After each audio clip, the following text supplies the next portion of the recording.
अरस्तु का विरेचन सिद्धांत। देखिए बच्चों, अरस्तु ने विरेचन के सिद्धांत का त्रासदी के संदर्भों में विवेचन प्रस्तुत किया है और विरेचन सिद्धांत का उल्लेख अरस्तु ने प्लेटो के द्वारा लगाए गए आक्षेपों का उत्तर देने के लिए प्रस्तुत किया।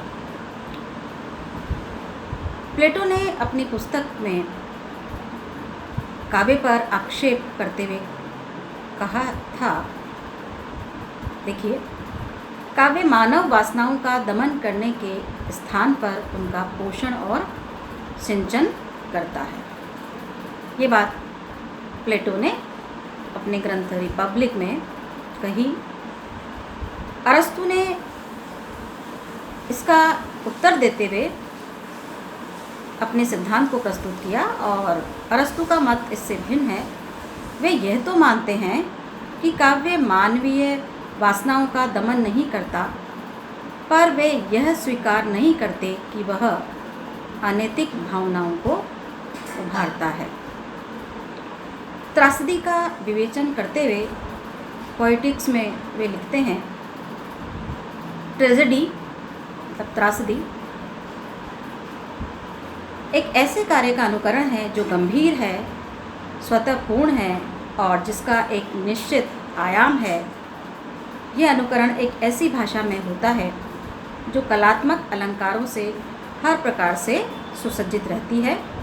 कलात्मक अलंकारों के ये प्रकार मतलब जो विविध प्रकार नाटक विभिन्न भागों में पाए जाते हैं, यह अनुकरण कार्य के रूप में प्रस्तुत किया जाता है, न कि वर्णनात्मक रूप में।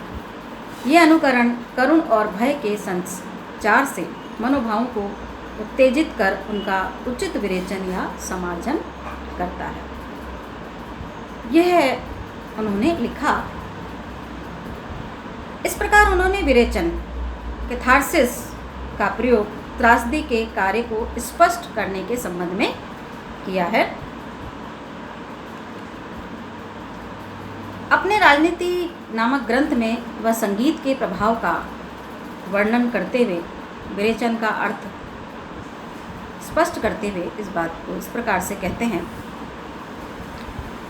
संगीत का अध्ययन कई उद्देश्यों की सिद्धि या प्राप्ति के लिए किया जाना चाहिए।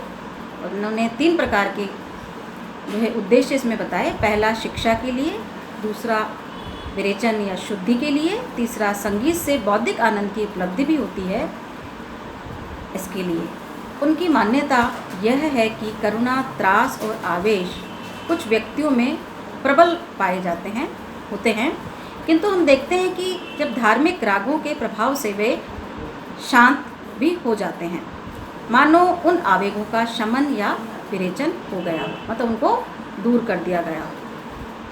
करुणा और त्रास से आविष्ट व्यक्ति इस विधि से एक प्रकार की शुद्धि का अनुभव करते हैं।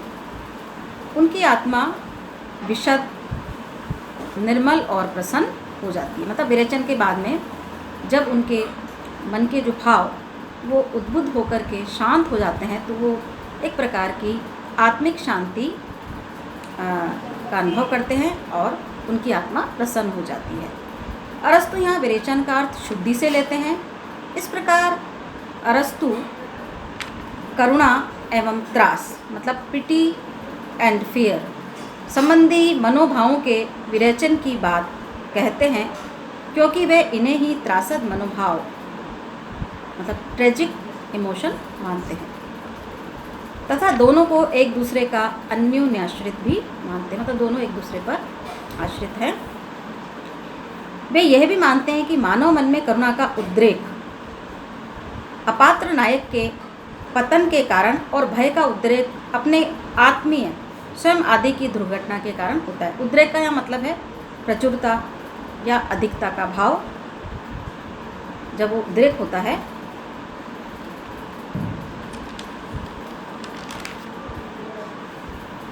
तब वो उसका विरेचन भी जरूरी हो जाता है। इसी संदर्भ में ये सिद्धांत प्रस्तुत किया गया।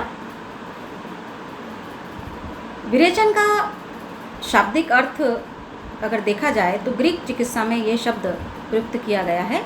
अरस्तु ने ये शब्द वहीं से ग्रहण किया, क्योंकि उनके पिता भी एक चिकित्सक थे और अरस्तु ने स्वयं भी चिकित्सा की शिक्षा प्राप्त की थी। विरेचन सिद्धांत मूलतः मानवीय भावनाओं से संबद्ध है। इसकी व्याख्या प्रत्येक विद्वान ने अपनी दृष्टि से की है। हिंदी में इसका अनुवाद रेचन, विरेचन अथवा परिष्करण के रूप में किया गया है। मूलतः यह शब्द चिकित्सा शास्त्र का है और जिसका अर्थ देखा जाए तो यह है कि रेचक औषधि द्वारा अशुद्ध तथा अस्वास्थ्यकर पदार्थ का बहिष्कार कर शरीर को शुद्ध करना। उसी प्रकार मन में जो ऐसे विकार हैं, जो मनोविकार हैं, उनका विरेचन भी अत्यंत जरूरी होता है मन की शुद्धि के लिए। अरस्तु स्वयं चिकित्सक भी थे, अतः उन्होंने इसका प्रयोग काव्य शास्त्र में लक्ष्यार्थ रूप में किया। इसे दमित भावनाओं से उत्पन्न मानसिक रोगों की औषध के रूप में ले सकते हैं। मतलब जैसे जो मन में मनोविकार होते हैं, जो हमारे अवचेतन में रहते हैं, उनके विषय में ये बात कैसे कहते हैं वो, कि प्राय सभी जो मूल भाव मनोवृत्तियों पर आश्रित रहते हैं, मानव मन में सुषुप्त अवस्था में वे रहते हैं, अचेतन में स्थित रहते हैं, और यदि उनका विरेचन ना हो, उनका परितोष उन्हें ना मिले, तो मनुष्य में अनेक प्रकार के रोग घर कर जाते हैं, जैसे कुंठा, अवसाद, निराशा आदि पैदा हो जाते हैं। तो इन सब का विरेचन जरूरी होता है। मन को शांत करने के लिए इनका विरेचन अत्यंत ज़रूरी है। इसीलिए विरेचन मन को शुद्ध रखने के लिए उनको परिष्कृत कर शुद्ध करने का एक माध्यम प्रदान करता है।